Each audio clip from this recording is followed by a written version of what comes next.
My husband's family mocked me for not having kids. The DNA test at his birthday shut everyone up. Hi everyone.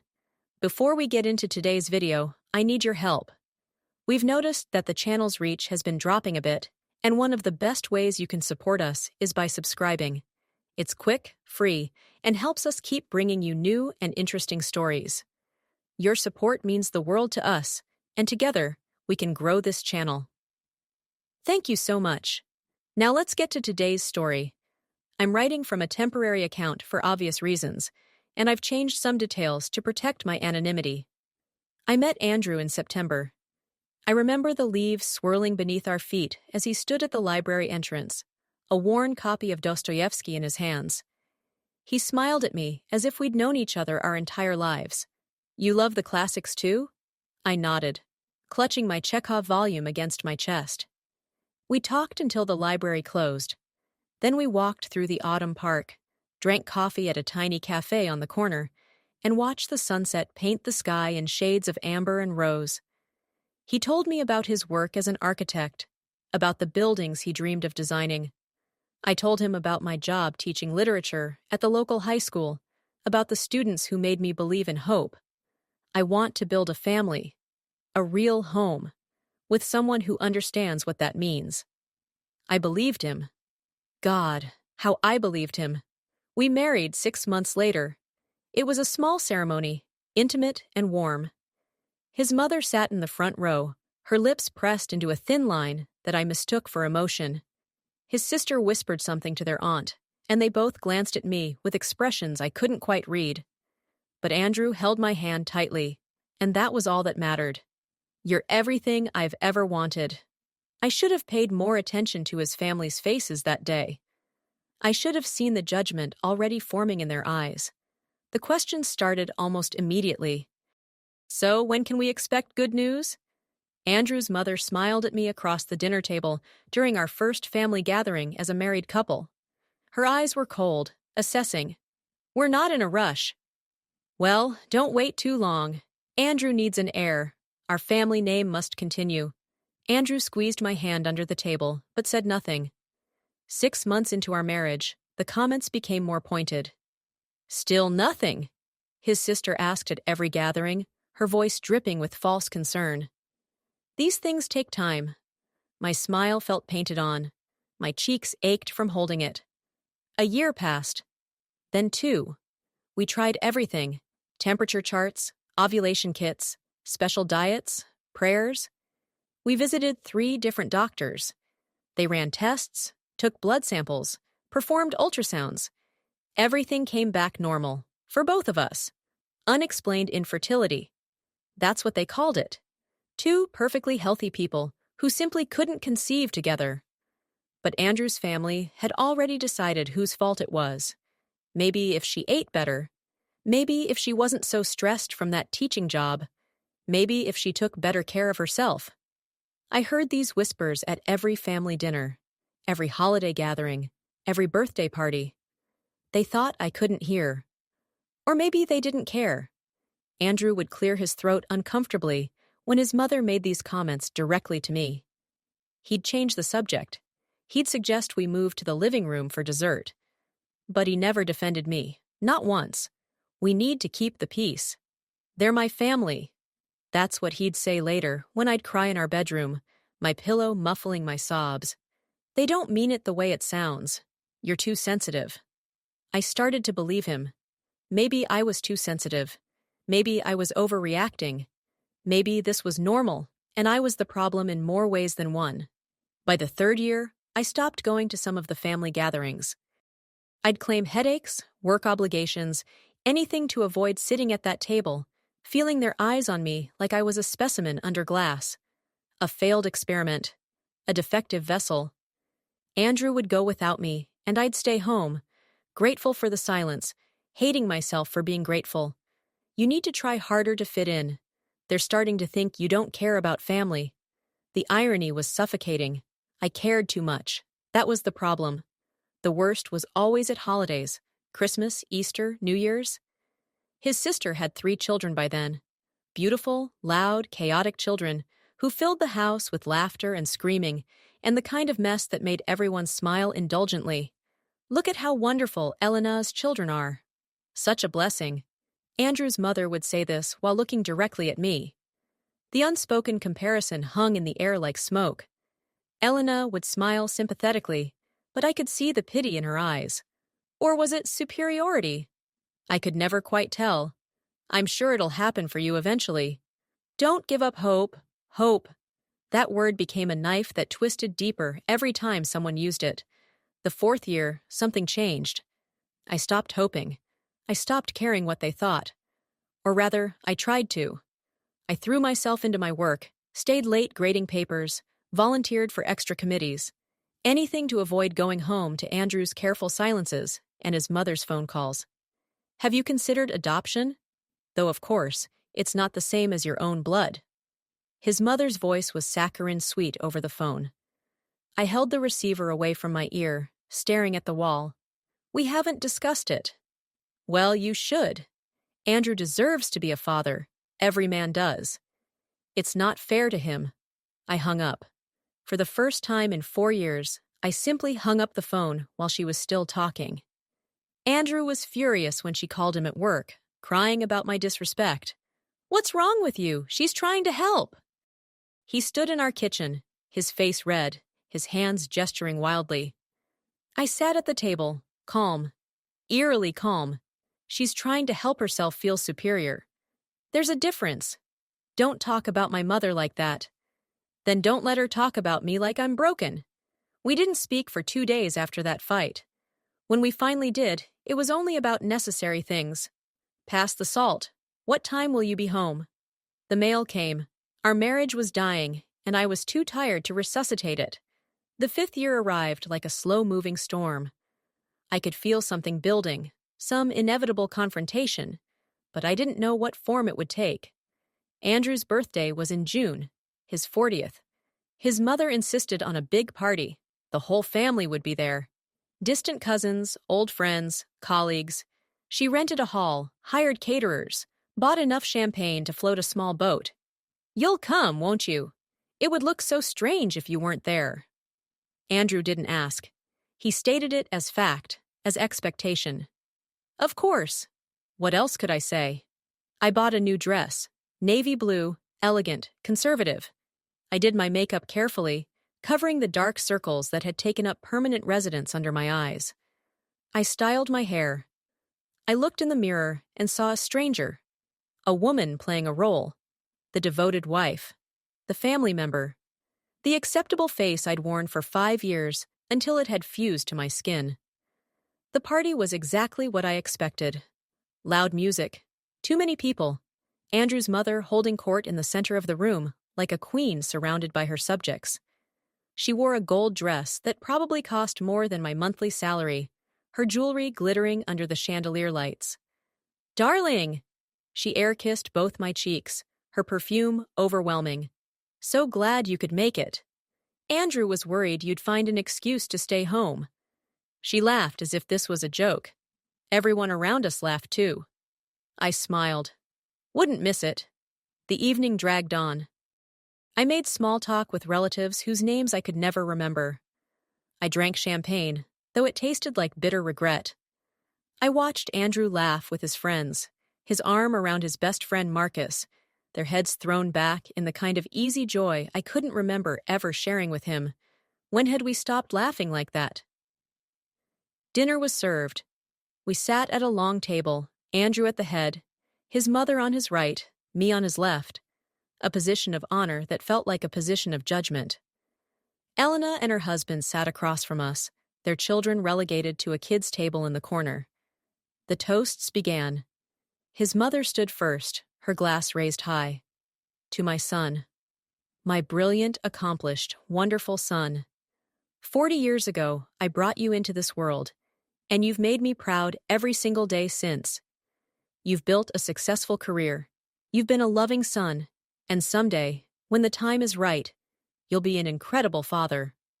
Her eyes slid to me for just a moment, just long enough for everyone to notice. To Andrew, everyone drank. I drained my glass. More toasts followed. His friends, his colleagues, his sister. Each one mentioned his achievements, his character, his bright future. No one mentioned me except in passing. Andrew's wife. As if that was my only identity, my only worth. I was halfway through my fourth glass of champagne when Elena stood up, holding a wrapped box. "I have a special gift for you, big brother." She was grinning, that mischievous smile she'd had since childhood. The room quieted, everyone turning to watch. "Open it." Andrew tore off the wrapping paper, revealing a plain white box. Inside was a DNA testing kit, the kind you see advertised everywhere. Discover your ancestry, find your roots, connect with your heritage. The room erupted in laughter. I thought it would be fun. We could all do it, find out exactly where we come from. Maybe we're royalty. Maybe we have some exciting secrets in our family tree. Andrew laughed, holding up the kit. "This is perfect. I've actually been curious about this. Marcus did one last year and found out he's part Scandinavian." His mother clapped her hands together. "What a marvelous idea! We should all do it. A family project." The conversation turned to genetics, to ancestry, to family trees and hereditary traits. I sat silently, watching them all debate whether they had Italian blood or Irish roots. Then Andrew's mother looked at me, her eyes sharp. Though I suppose for some of us, family heritage matters more than others, when you have children to pass it on to. The table went quiet, not silent, but that particular kind of quiet where everyone is suddenly very interested in their plates, their drinks, anything but the elephant that just sat down in the room. Andrew cleared his throat. "Mother!" It was a warning, a gentle one, the kind he'd been giving for 5 years, the kind that meant nothing. "I'm just saying, it's wonderful to know where we come from. For the children, for the legacy." She smiled sweetly at me. I stood up. My chair scraped against the floor, the sound too loud in the artificial quiet. "Excuse me, I need some air." I walked out before anyone could respond, before I could cry, before I could scream, before I could throw my champagne glass at the wall and watch it shatter into 1,000 glittering pieces like my patience had finally done. Outside, the night air was cool. I leaned against the building, pressing my palms against the brick wall, trying to ground myself, trying to remember who I was before all of this, before Andrew, before his family, before I became the woman who couldn't give them what they wanted. I heard footsteps behind me. "Hey!" It was Marcus, Andrew's best friend since college. He'd always been kind to me, in a distant sort of way, the kind of kindness that came from good manners rather than genuine affection. "You okay?" "No." The word came out before I could stop it. Honest, raw. He nodded, leaning against the wall beside me. "She's a piece of work, isn't she?" "Andrew's mom." I laughed. It sounded bitter even to my own ears. "That's one way to put it." He was quiet for a moment.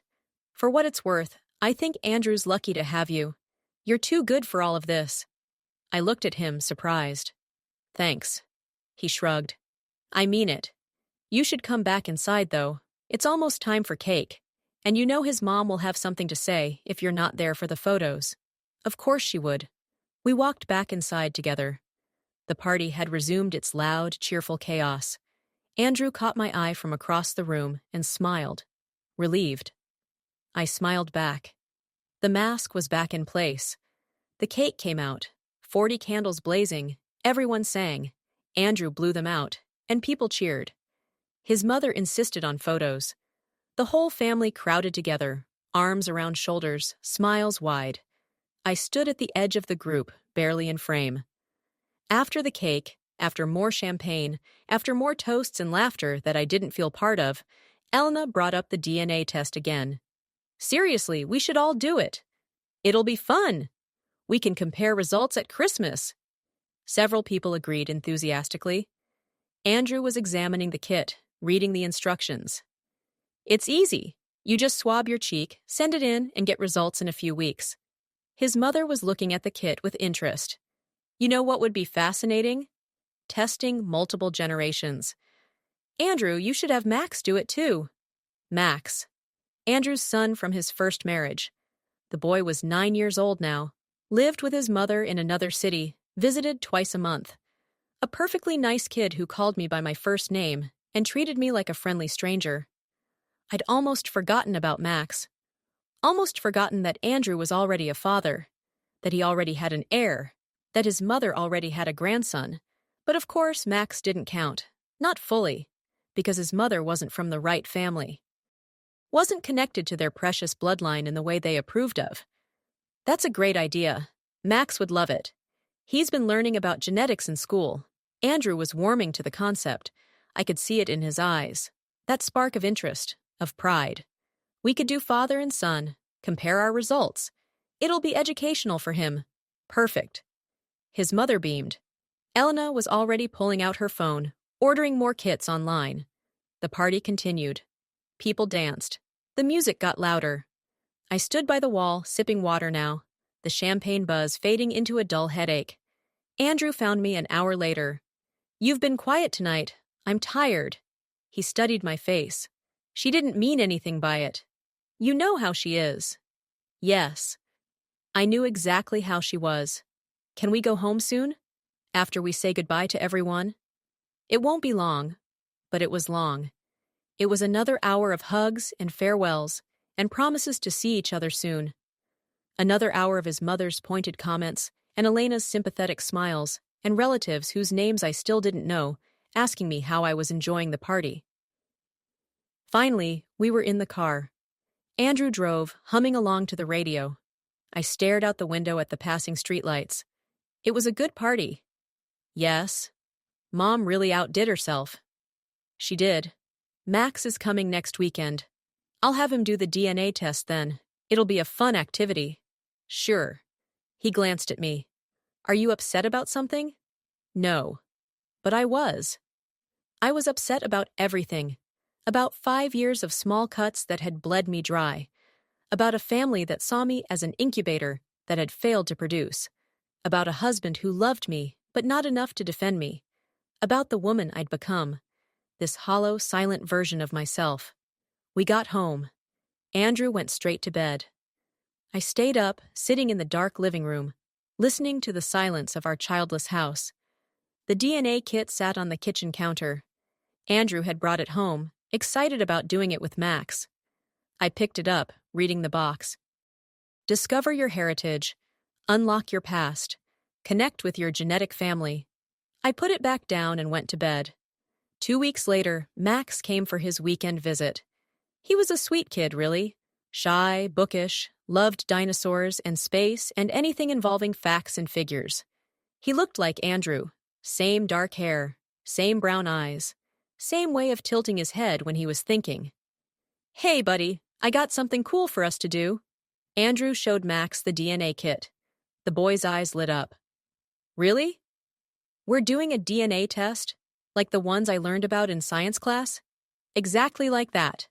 We'll send ours in together, and in a few weeks we'll see our results. It'll show us where our ancestors came from." "Cool!" They did the test together in the kitchen, swabbing their cheeks, sealing the samples in the provided envelopes. Andrew let Max write his own name on his envelope. The boy's handwriting was careful, precise. "When can we see the results?" "Usually takes about 3 to 4 weeks. We'll check them together when they come in." Max spent the rest of the weekend asking questions about genetics, about ancestry, about DNA. Andrew loved it. I could see the pride on his face. This was his son, his legacy, the proof that he could be a father. The unspoken accusation hung in the air. If I could have children with my ex-wife, the problem must be you. He never said it, but I felt it. In every glance, in every interaction with Max, in every moment, Andrew's face lit up around his son. 3 weeks passed. The results took longer than expected. 5 weeks. 6. Andrew checked the website daily. Should be any day now. Then finally, on a Tuesday afternoon, the email came. "Your results are ready." Andrew called me at work. "The results are in.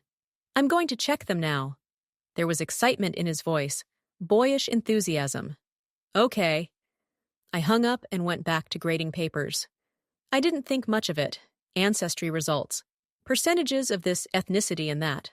What did it matter? My phone rang again 20 minutes later.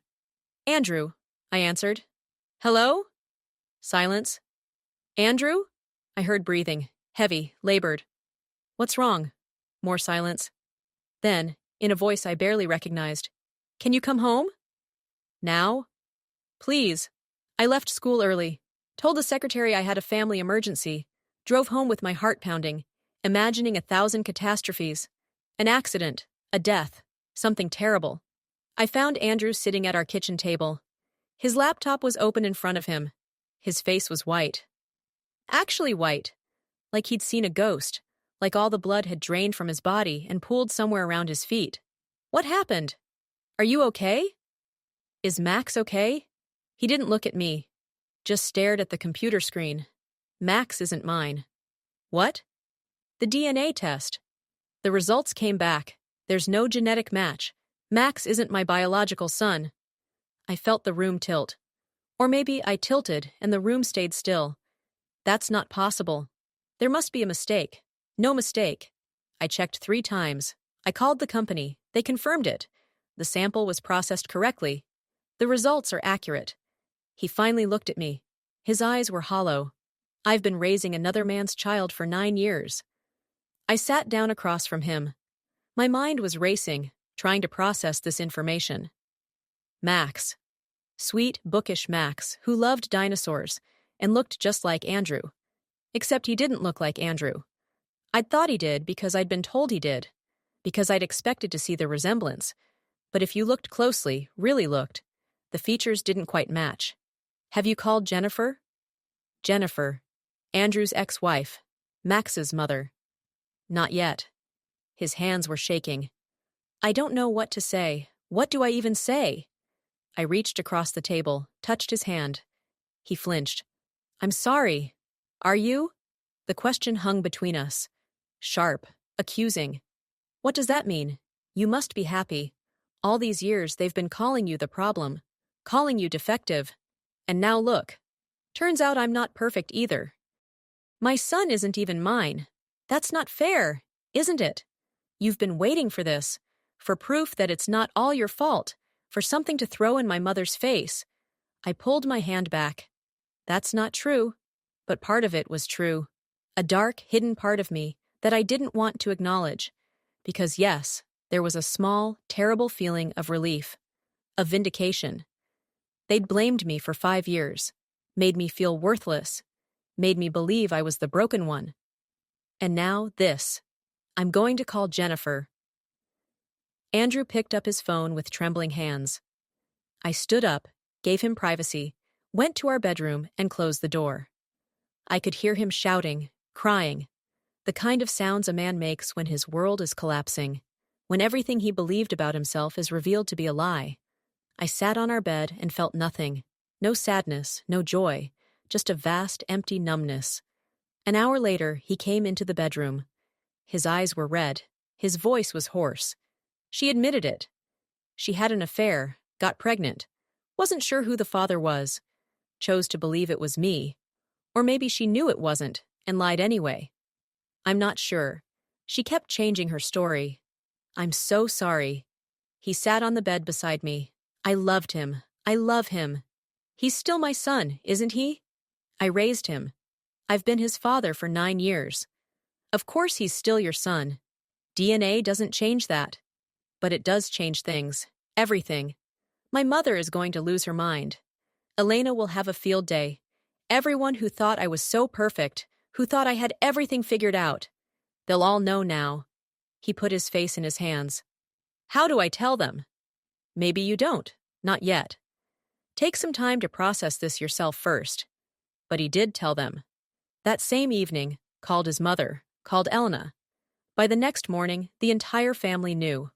My phone started ringing. Text messages poured in. Andrew's mother, Elena. Relatives I barely knew. Everyone had something to say. Can you believe this? Poor Andrew, so betrayed. That awful woman. How could she do this to him? Not one of them mentioned me. Not one of them acknowledged the 5 years they'd spent blaming me for our childlessness. Not one of them apologized for the way they'd treated me. Andrew's mother called him daily, crying, raging. How could Jennifer do this? How could she destroy their family like this? What about their bloodline, their legacy? The irony would have been funny if it wasn't so painful. Andrew became obsessed. He wanted to know who Max's real father was. He hired a lawyer. He talked about custody, about rights, about whether he had any legal standing. He barely slept, barely ate, moved through our house like a ghost, and I watched him fall apart and felt like a terrible person for feeling relieved. Because finally, they couldn't blame me anymore. A month after the DNA results, Andrew's mother called a family meeting. Everyone had to be there, no exceptions. I drove to her house with Andrew. We didn't talk during the drive. We barely talked at all anymore. Our marriage had become a silent partnership in misery. Everyone was already there when we arrived. Elena with her husband and children, aunts and uncles, cousins. The whole clan gathered like a tribunal. Andrew's mother sat in her usual chair, the one that looked almost like a throne. She'd been crying. Her makeup was smudged. She looked older than I'd ever seen her. We need to discuss this situation. Her voice was steady but cold. This is a family crisis. We need to decide how to handle it, how to protect Andrew, how to protect our family name. She went on for 20 minutes, about betrayal, about trust, about the importance of blood and lineage, about how Jennifer had deceived them all. And then she said something that made my blood run cold. Of course, this doesn't change anything about the other situation. Andrew, you still need an heir. A real heir. From our bloodline. She looked directly at me. Which means we need to have a serious conversation about your marriage. Excuse me? Andrew's voice was sharp. Mother, don't. I'm just saying what everyone is thinking. You've wasted 5 years on a woman who can't give you children. And now, with Max not being yours, you have no heir at all. At your age, you can't afford to waste more time. Elena shifted uncomfortably. Some of the relatives looked away, but no one disagreed with her. This isn't the time for this conversation. Andrew's face was red, but his voice lacked conviction. Then when is the time? When you're 50? 60? When it's too late? She leaned forward. You could start over. Find someone younger. Someone who can actually give you a family. The room was silent. Everyone was staring at me now, waiting to see what I'd do. If I'd cry, if I'd argue, if I'd defend myself. I stood up. I'm leaving. My voice was calm, clear. Sit down. We're not finished. Andrew's mother's tone was sharp, commanding. The voice she used when she expected to be obeyed. Yes, we are. I picked up my purse. Andrew, if you want to stay and listen to your mother discuss replacing me like I'm a broken appliance, that's your choice. But I'm done. I walked out, got in my car, drove away. My phone rang continuously. Andrew, his mother, Elena. I ignored all of them. I drove to the school where I worked. It was late evening, but I had keys. I let myself into my empty classroom and sat at my desk, surrounded by books and papers and the smell of chalk dust. This was my space, my life, my identity that had nothing to do with Andrew or his family or their expectations. I started crying, not because of what his mother had said. I'd heard worse over the years, but because I'd finally realized something. I was free.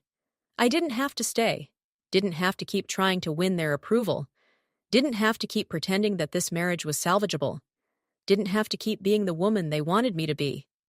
I could just leave. I stayed in my classroom for hours. When I finally went home, it was past midnight. Andrew was sitting in the dark living room, waiting.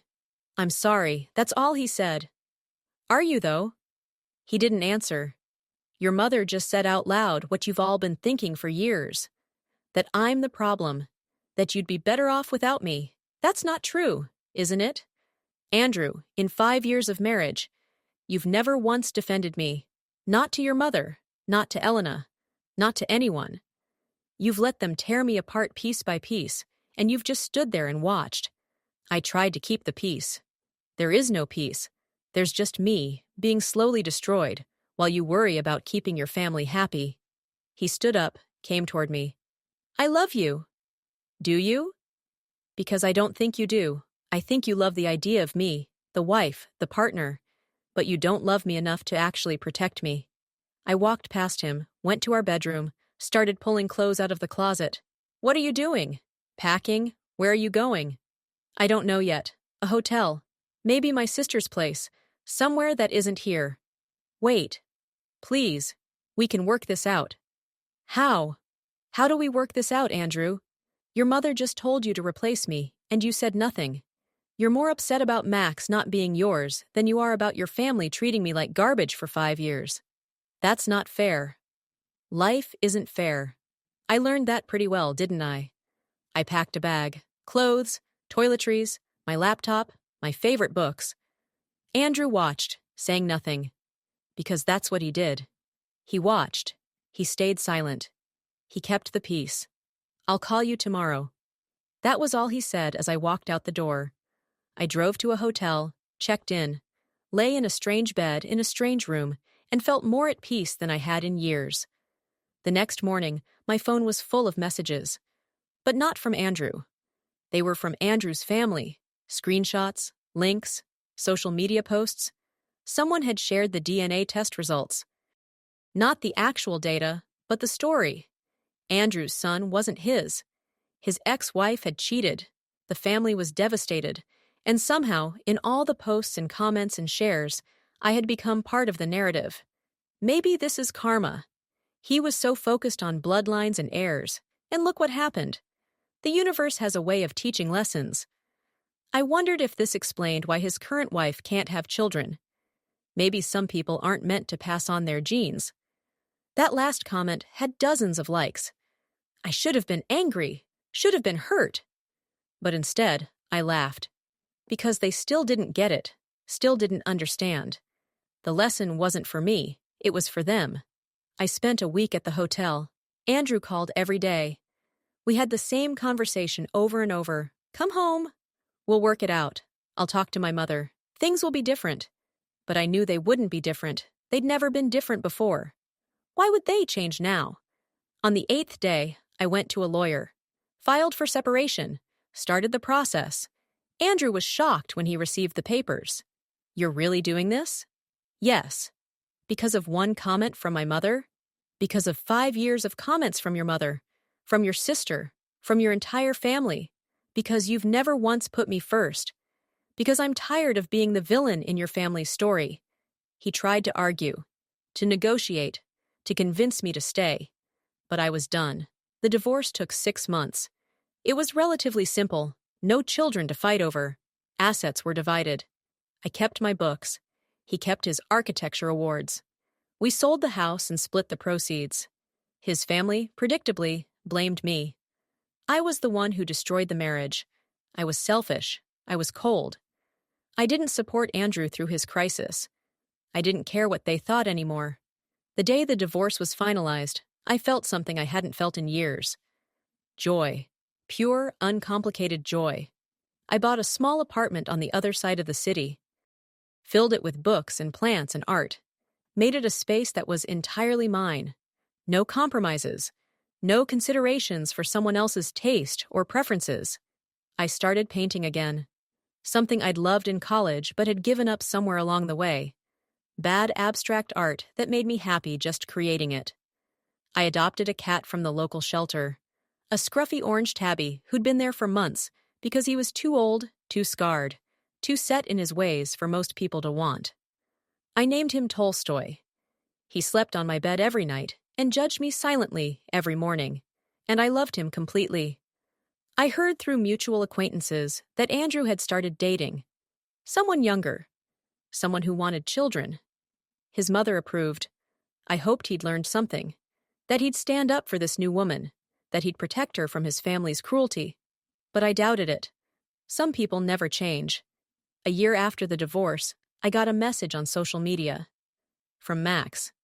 Hi, I know we haven't talked since you and Dad split up, but I wanted to say thank you for always being nice to me, for not treating me different after we found out about the DNA thing. I know things were complicated, but you were always kind. I cried reading that message. Replied that he'd always be welcome in my life if he wanted to stay in touch. We started messaging occasionally. He'd tell me about school, about his interests, about the book he was reading. I'd send him recommendations, pictures of Tolstoy, encouragement when he was struggling. He was still Andrew's son in all the ways that mattered. Andrew was still raising him, still loving him. The DNA hadn't changed that, at least. It was a small connection, but it mattered. 2 years after the divorce, I ran into Elena at a grocery store. She saw me first, hesitated, then came over. Hi? Hi. Awkward silence. You look good. Happy? I am. I heard you're teaching at the university now. Congratulations. Thank you. Another pause. Look, I just wanted to say, I'm sorry for how we treated you. It wasn't right. You didn't deserve it. I studied her face. She looked sincere, tired, but sincere. Thank you for saying that. Mom still doesn't get it. She thinks you abandoned Andrew when he needed you most. But I've been thinking a lot about everything, and I realize we were awful to you, all of us. We made your life hell. Yes, you did. She flinched at my directness. I don't really know what else to say except I'm sorry, and I hope you're happy now. I am. I really am. We stood there for another moment, then said goodbye. I watched her walk away, pushing her cart full of groceries for her family. I felt sorry for her. Sorry for all of them, really. Still so wrapped up in bloodlines and legacies and appearances. Still missing the point. Family isn't about DNA. It's about love, about protection, about standing up for each other. They'd never understood that. Maybe they never would. I finished my shopping and went home to Tolstoy, to my paint-splattered apartment, to my life that was small and quiet and entirely mine. 3 years after the divorce, I started volunteering at a local community center. They had an after-school program for kids from difficult backgrounds.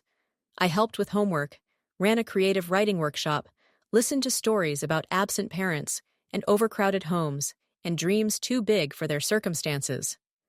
One girl, Maria, reminded me of myself at that age. Bookish, quiet, always carrying a novel everywhere she went. What are you reading? Jane Eyre. She showed me her worn copy. Good choice.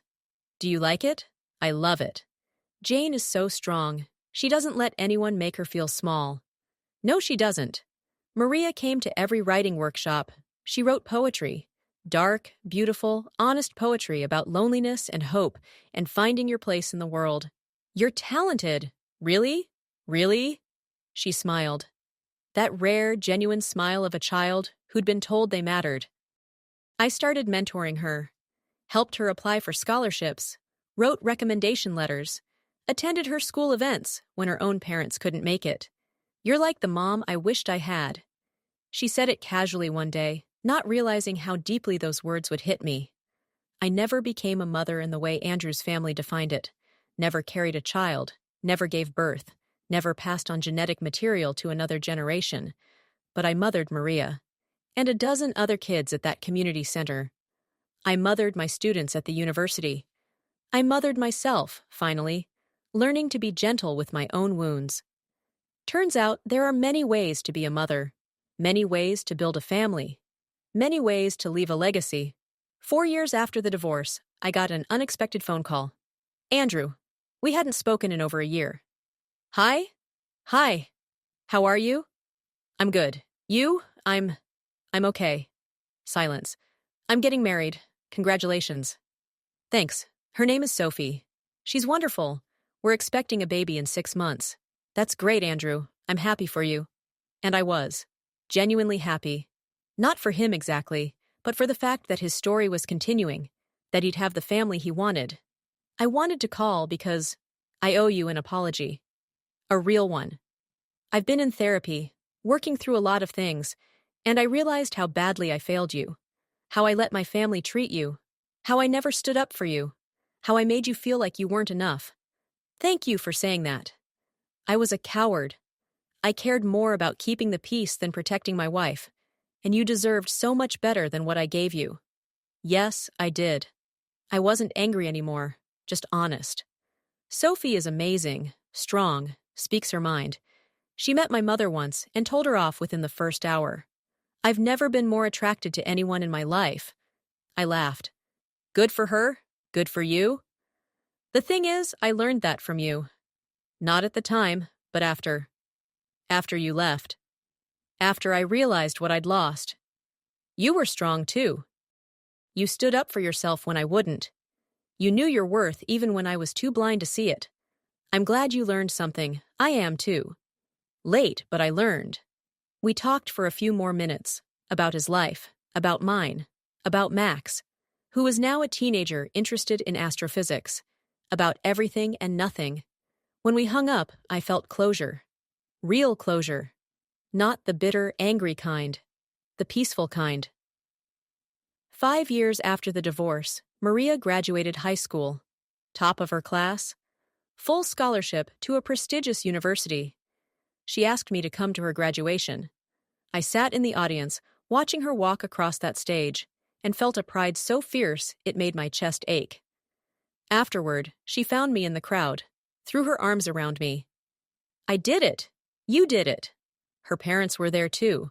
They thanked me for helping their daughter, for believing in her, for being there when they were working multiple jobs just to keep the lights on. It takes a village. Her mother smiled, tears in her eyes. You were a big part of our village. That night, alone in my apartment, I thought about Andrew's mother, about her obsession with bloodlines and heirs and genetic legacies. I thought about the DNA test that had exposed Max's paternity, the test that had been meant as a joke, a party game, a fun family activity, the test that had changed everything. The universe has a sense of irony. Or maybe it's just karma. Or maybe it's simply that lies always come to light eventually. They'd spent 5 years calling me defective, broken, a failure, less than a woman because I couldn't produce a child. And in one moment, one simple DNA test, their perfect family had crumbled. Their bloodline was revealed to be not what they thought. Their certainty was shown to be illusion. I didn't gloat. I didn't feel vindicated exactly. I just felt free. Free from their judgment, free from their expectations, free from the need to prove my worth through biology. 6 years after the divorce, I published my first book, a collection of essays about teaching, about literature, about finding meaning in unexpected places. It wasn't a bestseller, it didn't change the world, but it was mine. My words, my thoughts, my legacy. Maria wrote the foreword.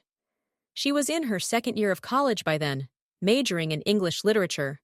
Following in my footsteps, she said, "You taught me that words matter, that stories matter, that we get to write our own narratives, not accept the ones other people try to force on us." I read those words and cried. Happy tears. Proud tears. Tears of gratitude for the life I'd built from the ashes of my marriage. 7 years after the divorce, I saw Andrew at a bookstore. He was with his wife and their daughter, a little girl with dark curls in his eyes. He saw me too. We exchanged awkward hellos. I met Sophie properly. She was exactly as he'd described. Strong, direct, warm. Their daughter was shy, hiding behind her father's legs. "Say hello to Miss Claire?" "Hi." The child's voice was soft. "Hi, sweetheart. You're very pretty." She smiled. We made small talk, books we were buying, how life was treating us, the weather. Before they left, Sophie touched my arm. "Thank you." "For what?" "For being strong enough to leave. Andrew told me everything, about how his family treated you, about how he failed you. He said watching you walk away taught him what strength really looks like, and it made him a better husband to me."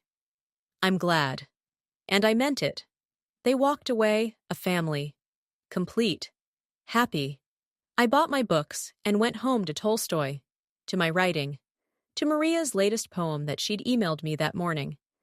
2 different kinds of happiness, 2 different kinds of family, both valid, both real. 8 years after the divorce, I got a message from an unknown number. "Hi, this is Elena. I know we haven't spoken since that day at the grocery store, but I wanted you to know something.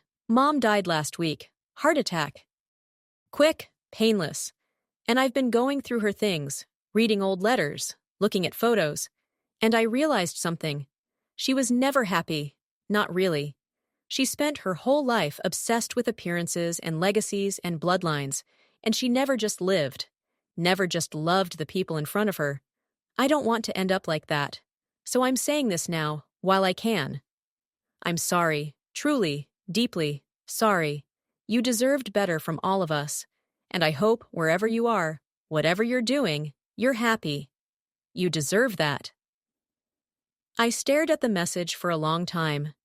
Then I replied, "Thank you. I am happy. I hope you find happiness too. Real happiness, not the kind that depends on what other people think." She replied immediately, "Working on it." I heard through Andrew later that Elna had left her husband, that she was seeing a therapist, that she was trying to rebuild her relationship with her children without all the toxic patterns she'd inherited from their mother. Good for her. It's never too late to change. 9 years after the divorce, Maria graduated college, summa cum laude. She'd already been accepted to a graduate program in creative writing. "Will you come to graduation?" "Of course." I sat in the audience again, watching her walk across another stage, another milestone, another achievement. After the ceremony, she introduced me to her girlfriend, a lovely woman studying social work. "This is Claire. She's my family, not my mentor, not my teacher, my family." I hugged her, fighting tears. "I'm so proud of you. I wouldn't be here without you. You know that, right? You did the work. I just believed in you. Sometimes that's enough. Someone believing in you." 10 years after the divorce, I woke up on a Tuesday morning and realized I'd stopped counting. Stopped counting the years since I left. Stopped measuring my life in relation to that marriage. Stopped defining myself by what I'd lost or escaped from. I was just living, happy, fulfilled, complete. Tolstoy had gotten older, moved slower, but still slept on my pillow every night. My apartment walls were covered in artwork, mine and Maria's and other students' pieces. My bookshelves overflowed. My desk was covered in papers for my second book. I had friends, colleagues, students who became mentors. A life rich with connection and meaning. I thought about the DNA test sometimes. That silly party gift that had revealed so much more than ancestry percentages. It had revealed the fragility of certainty, the danger of judging others, the karma of cruelty. Andrew's family had built their identity on bloodlines and heritage, on the idea that genetic connection was all that mattered, that biology determined worth. And in one moment, that foundation had cracked. Max wasn't Andrew's biological son, but he was still his son. Andrew had learned that lesson, had kept loving the boy who'd called him dad for 9 years, had realized that love transcends DNA. I'd learned a different lesson, that I didn't need to give birth to be a mother, didn't need biological children to have a legacy, didn't need anyone's approval to know my worth. Maria sent me a photo that Tuesday morning, her first published poem in a literary magazine, dedicated to me, for Claire, who taught me that family is the people who see you, really see you, and love what they find. I printed it out, put it on my refrigerator next to photos of Maria's graduations, next to my students' thank you cards, next to a drawing one of the community center kids had made me. My family, not bound by blood, bound by choice, by love, by the decision to show up for each other. That evening, I got an email. From a woman I didn't know. She'd read my book. She was going through a divorce. Her in-laws had made her life hell for years. Her husband had never defended her. "Your book gave me courage, gave me hope. I'm leaving next week. I just wanted you to know that your story mattered, that it helped." I replied immediately, "You're going to be okay. Better than okay. You're going to be free. And that's worth everything," she wrote back. "Thank you for writing your truth, for showing the way out." I sat at my desk, looking at that email, and realized something. This was my legacy, not children, not bloodlines, not genetic material passed down through generations, but truth, courage, the example of choosing yourself, of knowing your worth, of walking away from people who make you small, words on a page that reach strangers. that gave them permission to save themselves. That night, I opened my laptop and started writing. Not my second book, something new. The full story, this story, everything that had happened, every detail, every emotion, every moment of pain and liberation. I wrote about Andrew's birthday party, about the DNA test, about the results that had silenced his family's judgment, about the irony of karma. I wrote about the years of trying to be enough, about the moment I realized I already was enough, about the difference between being childless and being free. I wrote about Maria, about motherhood that doesn't require pregnancy, about legacy that doesn't require DNA. I wrote for myself, and for every woman who'd ever been called broken because her body didn't produce what others expected, for every person who'd been judged by their biology instead of their character, for everyone who'd ever needed permission to walk away from people who diminished them. The words poured out, thousands of them, 10,000, 20,000. And when I finally finished, the sun was rising. Tolstoy was curled against my leg. My apartment was quiet except for the sound of my fingers on the keyboard. I saved the document, backed it up, stared at the file. This was my answer to Andrew's family. Not spoken during that terrible family meeting, not shouted in the moment, but written, preserved. True. They'd asked for bloodlines, for heirs, for genetic proof of worth. I'd given them something better, a story, a lesson, a mirror reflecting their cruelty back at them, and I'd given myself something too. Closure. Healing. The last word. I sent the document to my agent. She called me within hours. This is powerful, raw, honest. Are you sure you want to publish it? Yes. It'll cause waves, controversy. Your ex-husband's family might recognize themselves. Let them. I wasn't afraid anymore. Wasn't worried about keeping the peace. Wasn't concerned about what they'd think. I'd spent 5 years silencing myself to make them comfortable. I was done with that. The book was published 8 months later. It sold moderately well, made some bestseller lists, but more importantly, it started conversations. About infertility and judgment. About toxic families and standing up for yourself. About karma and justice. About the many ways to build a meaningful life. Andrew called me after it came out. I read your book. And? It's honest. Fair, actually. You could have made me look worse than you did. I wrote the truth, that's all. Mom would have been furious. Elena texted me. She's glad Mom died before this came out. She would have sued you or something crazy. Probably. Sophie loved it, by the way. She said every word rang true. That she recognizes some of those patterns in how my family treats people. I hope she's strong enough to fight them. She is. She makes me be strong too. Good.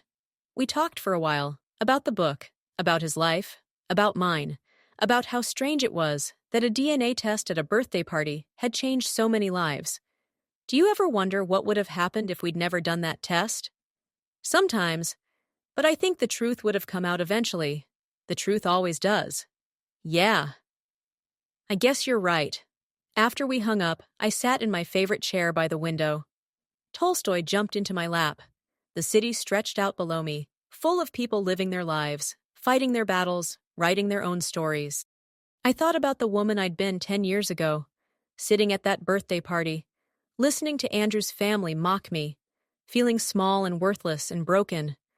I thought about the DNA test results, about the silence that had fallen over that table, about the justice of that moment. I didn't believe in divine intervention, didn't think the universe was personally invested in teaching Andrew's family a lesson, but I believed in cause and effect, in the natural consequences of cruelty, in the way lies eventually collapse under their own weight. They'd judged me based on biology, on the babies I couldn't produce, on genetic material and bloodlines and chromosomes, and biology had revealed their own lies, their own genetic secrets, their own failure to meet the standards they'd used to measure me. It wasn't revenge. I hadn't planned it, hadn't caused it, hadn't even wished for it, but it was justice, poetic, perfect, complete, and I was grateful for it. Not because it had hurt them, but because it had freed me. freed me to see that their judgment had never been about me. It had been about them, their fears, their insecurities, their desperate need to feel superior. Freed me to build a life on my own terms, to define family as love rather than blood, to measure worth in kindness rather than reproductive capacity. Freed me to be happy. Truly, deeply, genuinely happy. I looked at the photo of Maria on my bookshelf, at the thank you cards from students, at the reviews of my book from readers who said it had changed their lives. This was my legacy. Not children who carried my DNA, but people I'd touched. Words I'd written. Truth I'd spoken. More than enough. Better than I'd ever dreamed. I never wanted children. That was a lie I'd told myself to survive the judgment. The truth was more complicated. I'd wanted them when Andrew and I were first married, when I still believed we could be happy, when I still thought his family might learn to love me. But somewhere along the way, that want had died, killed by their cruelty, by their constant reminders that I was failing, by the pressure that turned something beautiful into something painful. By the time I left, I didn't want children anymore. I wanted peace, freedom, a life where I wasn't measured by my uterus's productivity. And I'd found that life, built it, lived it, loved it. 10 years after that birthday party, I was more than the woman who couldn't have children. I was a teacher, a writer, a mentor, a friend, a woman who'd survived judgment and come out stronger. The DNA test had shut everyone up, had silenced their mockery, had proven that their perfect family was built on lies. But I didn't need that moment to know my worth. I'd already learned that lesson, already understood that I was enough, already made peace with my path. The DNA test was for them, their moment of reckoning, their karma delivered in a neat envelope with scientific precision.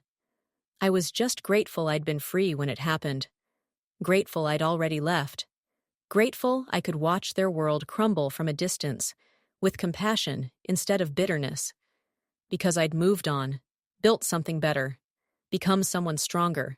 And that was the real victory. Not their comeuppance, but my freedom. Not their shame, but my peace. Not their moment of truth, but my years of happiness that followed. I closed my laptop, picked up Tolstoy, walked to the window, and looked out at the city lights. Tomorrow, I'd teach my classes. I'd mentor my students. I'd work on my next book. I'd live my life. A life without judgment, without cruelty, without people who made me feel small. A life I'd chosen, built, earned. And somewhere across the city, Andrew was putting his daughter to bed, reading her stories, being the father he'd learned to be. Somewhere, Maria was writing poetry that would touch hearts. Somewhere, a woman was reading my book and gathering courage to leave a toxic situation. Somewhere, a DNA test result was arriving in someone's mailbox, about to reveal a truth that would change everything. The world kept turning, stories kept unfolding, karma kept finding its targets, and I kept living, happy, free, enough, always enough.